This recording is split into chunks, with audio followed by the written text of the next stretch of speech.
Thankfully, Virginia cops acted quickly and got right onto the van's trail. The next day, two of the inmates were apprehended by police in the small town of Warrenton. They were Earl Clanton Jr. and Derek Peterson, and they hadn't managed to get very far after they escaped.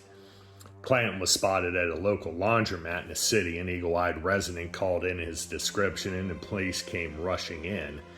Peterson was handcuffed as he walked out of a convenience store. Just 2 hours later, cops in Warrenton also found the escaped van itself.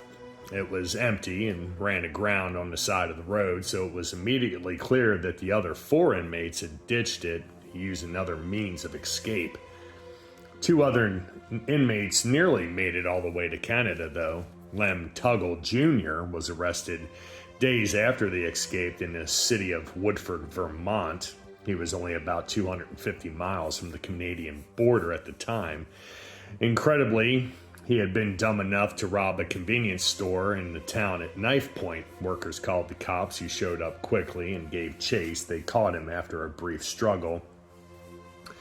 As far as Jones, he made it closer to Canada before being caught, just about 100 miles from the border, but he too was tracked down days after the escape. All four men were arrested and returned to the prison. There, they were quickly put under lockdown by officials worried about future problems and bad publicity.